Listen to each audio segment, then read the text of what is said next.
Édition et cette année, ça se passe du côté de l'arrondissement Labbé parce que c'est un festival qui se déplace d'une édition à l'autre.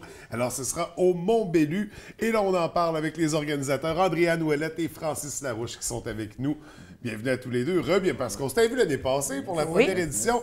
Bienvenue à nouveau. Je suis content de faire le suivi. Merci. Avant de parler de la nouvelle qui s'annonce assez intéressante, merci. On va faire un petit retour sur la première édition. L'an dernier, c'était dans l'arrondissement de Chicoutimi, du côté de la Pulperie. Comment ça s'était déroulé, Andréane? En fait, ça a été une super belle édition. Le comité organisateur et les partenaires étaient plutôt satisfaits de la première réalisation du festival. On a eu un beau nombre de jeunes, une belle fréquentation. Oui. Puis, on se disait, bien, c'est la première édition. On est parti de tous nos bons coups, tous nos coups à améliorer. Puis on a développé une deuxième édition avec le comité de feu qu'on est. Puis on est arrivé là, à cette réalisation-là qui va se dérouler la fin de semaine du 2-3 juin prochain. Donc, une version améliorée, mais d'un événement qui avait déjà été un succès. Donc, c'est succès garanti pour la deuxième édition. Mais quand même, on a beaucoup de nouveautés qu'on propose. Mais d'abord, on va faire un petit rappel. Là, quand vous aviez créé ça, le Festijeune, c'était quoi l'objectif derrière l'événement? C'est un événement qui est créé par la communauté des organismes communautaires jeunesse du Saguenay au complet. Donc, Chicoutimi, Jonquière, Labbé et les municipalités environnantes se réunissent ensemble, ceux qui œuvrent avec la jeunesse, pour créer un événement uniquement dédié aux adolescents de 11 à 17 ans. Il y a beaucoup de choses famille, il y a beaucoup de choses pour les adultes, mais il n'y a pas grand-chose pour nos adolescents à nous qui sont exclusivement réservés pour eux. Donc, on s'est dit, bon, on va créer quelque chose. Donc, on s'est alliés, on a allié nos forces et on a créé ce festival-là qui est aujourd'hui le Festijeune. Et c'est un peu l'historique de comment ça a été créé. Oui. Donc, mais déjà, on a vu que l'an dernier, les jeunes répondaient à l'appel. Donc, ça fait du bien. En effet, il n'y a pas beaucoup d'événements qui s'adressent à cette clientèle-là en particulier. Donc, Festijeune, deuxième édition. Comme je disais, on déménage du côté du Mont-Bellu, mais c'est pas qu'on déménage, c'est qu'en fait, c'est un peu un festival ambulatoire là, ou nomade ou qui se promène d'une édition à l'autre. C'est bien ça? Oui, c'est ça. En fait, le but, c'est de se rapprocher le plus possible des jeunes pour que les jeunes puissent nous connaître avec les années. On a commencé ça à Chicoutimi, donc c'est sûr qu'il y a une facilité avec la proximité des jeunes de Chicoutimi à venir. Et là, on déménage à Labbé pour, en fait, dans le même objectif, donc de se rapprocher des jeunes de Labbé. Et l'année prochaine, on va changer d'arrondissement. On se doute que ce sera du côté de Jonquière, mais on ne commencera pas à essayer de trouver la place. Ce sera la surprise pour notre entrevue l'an prochain. Donc, du côté du Mont-Bellu, c'est une place cool quand même. Il me semble, comme ça, il n'y a plus de neige pour faire un festival. Moi, en tout cas, à voir Rose à 17 ans, je trouverais ça très hot d'aller fêter au Mont-Bellu l'été. Qu'est-ce qu'il va y avoir dans le festival, la deuxième édition? Qu'est-ce qu'on retrouve au niveau de la programmation? Alors, on a décidé vraiment d'aller un petit peu plus loin dans la programmation. On a poussé avec l'expérience qu'on a eue l'année passée. Je pense que c'était d'aller chercher quelque chose de plus. D'ailleurs, l'importance d'aller chercher peut-être des têtes d'affiche davantage cette année. Là, on est allé chercher l'humoriste Guillaume Pinault. Oui, président d'honneur. Exactement, qui est porte-parole de l'événement. Et donc, qui va être présent pour faire son spectacle aussi de 45 minutes qui présente en solo. Mais on a aussi Danick Martineau, qui est un jeune humoriste de la région qu'on a connu avec Cégep en spectacle, mais il a aussi fait plusieurs événements dans la région. Il fait des vidéos sur Facebook, sur YouTube aussi, un peu connu. Les jeunes aiment bien ça. On a également Sir Pathétique qui va être là. Sir Pathétique, artiste hip-hop, qui est bien connu aussi. Puis c'est intéressant parce que Sir Pathétique, il plaît autant, là, je pense, chez les ados encore. C'est ma génération. Exactement, mais il est sur une longue génération. Puis d'ailleurs, je tiens à faire une petite parenthèse avec tout ça, mais les parents sont les bienvenus. Les parents qui ont des ados à la maison, puis je pense que Sir Pathétique peut rejoindre autant le côté ado des parents qui peut rejoindre le côté adolescent un petit peu avec son style un peu hip-hop. Donc, je pense que ça peut être intéressant pour ça. On a aussi Pierre-Hugo Quentin, donc Pascal Hugo Quentin, pardon, PH, qui a été connu par sa présentation à Occupation Double cette année, mais qui est aussi écrivain jeunesse, donc qui va venir donner des ateliers de littérature, qui va donner aussi des ateliers sur la motivation au Festijeune directement.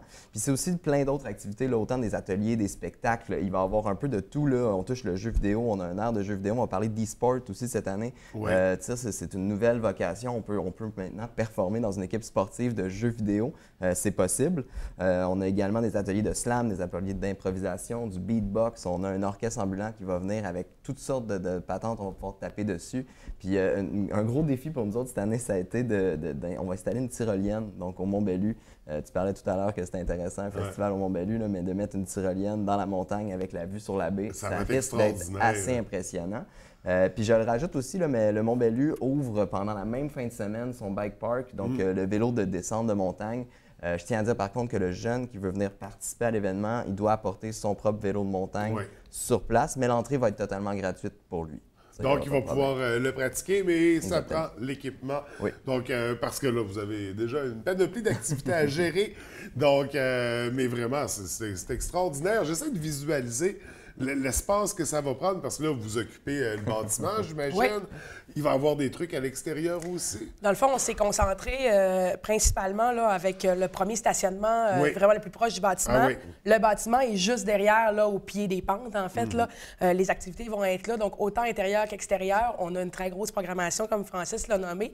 On veut maximiser tout ça. En fait, le but est d'offrir le maximum d'activités aux jeunes pour qu'ils découvrent des sphères d'intérêt auxquelles il n'est pas nécessairement confronté chaque jour, et aussi mettre en valeur les organismes communautaires jeunesse, très importants, du secteur du Saguenay et des municipalités Parce qu'ils sont environnantes. présents, puis sont là pour montrer leurs services. On a plus d'une vingtaine d'organismes déjà inscrits qui sont là pour animer, intervenir, offrir leurs services. On a aussi une zone parents où est-ce que les gens et les parents d'adolescents peuvent venir visiter et comprendre ou découvrir des services auxquels ils ont accès dans la communauté. Donc, un méchant beau party pour les jeunes. On dit c'est 11 à 17 ans. Oui. En fait, c'est la clientèle, disons, maison des jeunes habituelle. là. C'est ce groupe d'âge-là. C'est en plein les ça. jeunes d'âge du secondaire, finalement. Une belle occasion aussi de créer des liens, de faire des nouveaux amis, rencontrer les jeunes des autres arrondissements. Il me semble que quand on était au secondaire, on connaissait pas trop les autres écoles secondaires. Hein? Donc, ça va créer des liens, ça va briser des frontières. Et là, l'année dernière, on avait un système de navette, si je me souviens bien. C'est de retour cette année. Oui. Pour permettre aux jeunes de Chicoutimi, de Jonquière ou de la baie qui sont un petit peu plus éloignés, qui ne peuvent pas se déplacer facilement, de se rendre sur le site. Comment ça fonctionne à ce Exact. niveau-là? Ben, en fait, la Société de transport de Saguenay, donc tous les autobus de la STS vont être totalement gratuits toute la fin de semaine pour les jeunes. Donc, que ce soit pour se rendre au Festigène ou encore pour aller voir leurs amis, là, il n'y aura pas de problème. Ils vont pouvoir utiliser le service de transport. Sinon, on encourage les jeunes à se rendre, surtout ceux des municipalités voisines, là, d'aller voir leur maison des jeunes, parce que nous, on va avoir des systèmes de navettes qui vont pouvoir partir des maisons des jeunes. Saint-Félix-d'Otis, ou c'est ça, Donc, là où on n'est pas couvert par la STS. Exactement. Donc, consultez votre maison des jeunes parce qu'on va s'organiser pour que vous puissiez vous rendre à bon port pour cet événement-là. Un bel événement comme ça, il y a des dépenses, je veux dire, ça prend des artistes, plein d'activités. Ça vous prend des partenaires. Est-ce qu'on a des remerciements à faire ce matin? Bien, clairement, là, je pense que c'est important de mentionner les gens qui sont avec nous là-dedans. Là. On a parlé des organismes communautaires. Je tiens à le souligner encore. Là, nos organismes sont toujours partants pour des éditions de festivals comme ça, mais financièrement, on tient à nommer là, que le Club Richelieu de Chicoutimi est un partenaire majoritaire avec le Mont-Bellu, qui nous fournit les installations, bien sûr. Ville-Saguenay, qui est toujours un partenaire actif dans le Festigène. La STS, puisque le transport est gratuit. On a la Caisse des jardins du Saguenay, en fait, qui est partenaire, et le Cégep de Jonquière, ainsi que les tables du ministère, du regroupement des ministères de la Santé et du ministère de l'Éducation, là, qui sont partenaires financiers de l'événement. Donc, toutes ces belles organisations-là qui se joignent pour assurer la tenue de la 2e édition du Festigène de Saguenay. Yes. Donc, grosse édition. Est-ce qu'on a donné la date? Le 2 et 3 juin prochain. Et ça commence à 10 h chaque jour. La première journée se termine à 18 h et la deuxième à 16 h.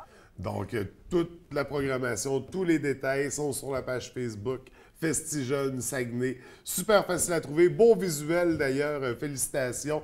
Donc, on invite tous nos jeunes de 11 à 17 ans et les parents ados qui veulent les accompagner pour venir voir Cirque Pathétique et revivre des bons moments de leur jeunesse.